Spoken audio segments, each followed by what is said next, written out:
Everyone, this is Dr. Catherine Kelly, and I want to take you through a process of envisioning the next steps for creating your radiant life. Now, as you know, I'm walking people through my EVOLVE acronym this start of the year, this first 6 months, because I really want to get people understanding this evolutionary process and what it takes to get there. Now, I'm going to walk you through very quickly what the acronym stands for, again, just to remind you. So we have EVOLVE. So it's examine, vision, observe, learn, venture, and elevate. So how do we get ourselves to this point where we are taking ourselves from A to Z, all the way from examining something to elevating ourselves to that point where we feel like we have evolved? So the word for the month this month is vision. So how do we envision? How do we get ourselves to that place where we can actually see ourselves changing or having changed? Because a lot of times in order to change and evolve, we have to be able to imagine ourselves doing it or having done it.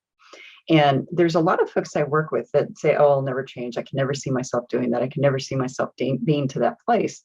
And that is a huge detriment, because if we don't believe we're going to get somewhere, we're not going to get somewhere. If we don't give ourselves permission to stop and envision a better future, we will probably never get there. And so this is part of the healing process, but this is also part of the evolutionary process. So I want to walk you through. It's actually a very simple 4-step process to help you create this vision. You just have to give yourself permission to do this. So first of all, what you need to do is create a situation where you can pause. So you want to set up the space where you actually have quiet, turn off your phone, turn off the TV. In my case, make sure my dogs are quiet. So make sure that you have some space to create this vision. So you want to be able to pause. You want to be able to center yourself. You want to be able to focus, and you want to be able to ask. And I'm going to walk you through this 4-step process so you understand what each one of those is. So like I said, you have to create the space. You have to find a way to pause. Now, you also have to figure out what time of the day is going to be better for you to do this. I'm actually better first thing in the morning in creating a vision or writing something new or getting myself really clear about where I want to go and what I want to be moving toward. But for you, it might be a different time of the day. So find the time, find the space that you are going to pause. And all I mean by pausing is taking just 5 to 10 minutes. It does not have to be a long, lengthy process, but you need to find the time to pause. The second part of this is basically to center yourself. So whatever that means to center yourself. For me, it's oftentimes deep breathing. It could be a centering exercise that I use with clients, that I do some counting, count them up to 5, have them hold a few seconds, count backwards from 5 to 1. I have them repeat that about 5 times so that they really get tuned in with themselves.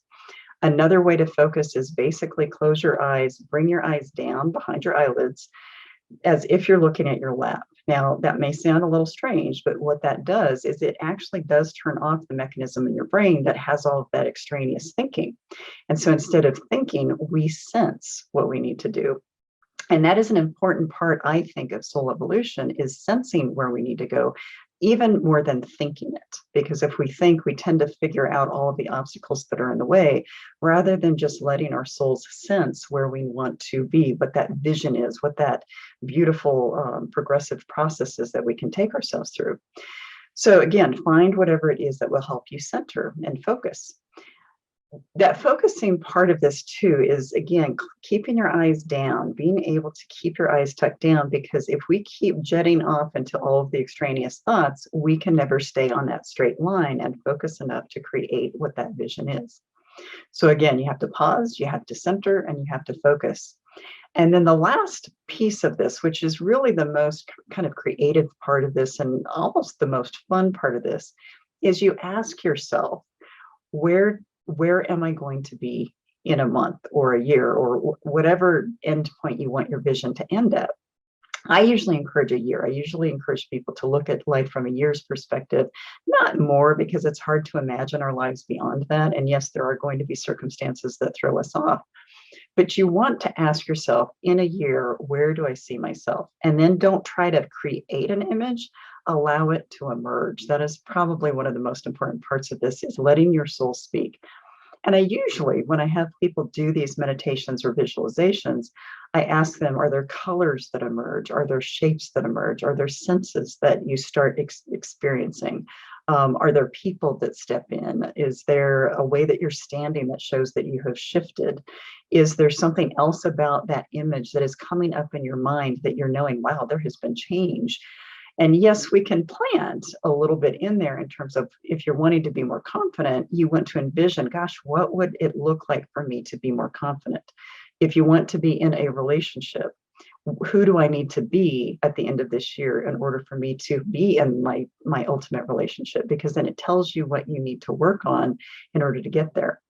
If you are looking for a new job or you're looking for a new career, start envisioning, gosh, okay, instead of thinking through it, envision, what do I want to be doing? What would be my passion? What would be my experience in a new job that I know that I would really enjoy? So this is much more about coming from the soul than it is coming from the head, because when we try to think things through, sometimes we trip ourselves up by all of the obstacles or all of the things that we don't feel like we can overcome. But when we come from that soul perspective, when we use that gut perspective, and you can even ask that question, where does my gut tell me I am going to be? Where does my gut tell me I can be? How does my gut envision me being in a year? You can kind of use that deep visceral sensation to help you create that vision. When you do that, you get so much clearer. Now, I walk people through this all the time, and usually during my workshop that I do at the beginning of the year, I walk a group of people through this process to fine tune that vision for themselves. And sometimes it turns, actually, I should say, oftentimes it turns out differently than they would think it would. And that is a true sign that your soul is leading. That's a true sign that your soul is what is creating that vision, your inner self, that inner truth, that sense of self. Is really what is creating that vision. And that is so much more powerful than setting goals or setting kind of milestones along the way. Because a lot of times we create obstacles for ourselves, or there are things that aren't realistic that we think we should accomplish or can accomplish. But really, that soul vision is what gets us to our next step in our evolution.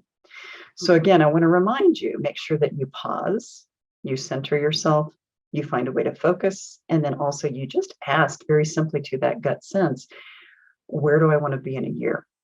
Now, again, it's really important to, as you're sitting there with your eyes closed, keep your eyes down. Don't be, behind your eyelids. Don't be looking around, because what you're doing is you're imagining rather than sensing. And it is super, super important for you to sense your evolution rather than try to think it out or problem solve it out.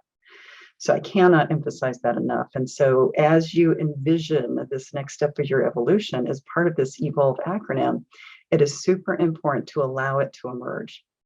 And again, it could be through colors, it could be through shapes, it could be through people walking in and out, it could be how you're standing, it could be an action you're taking in that vision. Just let that play out. And I tell people, play it out until the action stops, or that you've accumulated the information that you need by looking at all the symbols or the colors, and just extract out the meaning behind it.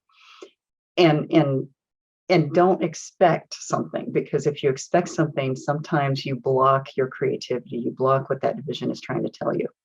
Now, then what I encourage people to do is immediately go sit down to some notebook, paper, or a journal, write out what you saw, write out the colors, write out the symbols, write out something you were surprised at. If someone or something showed itself in that vision, write that down, because it's really important information for how to create that pathway to getting to that end goal, whatever that might be. Now, here is something I'm going to throw in there, because this is what happens for me. Oftentimes when I do this exercise, a vision or an image or a series of events or something plays out in front of me, and I don't quite know what to make of it, but I still write it down, knowing, okay, my soul is much wiser than I am, and it's going to tell me what I need to know.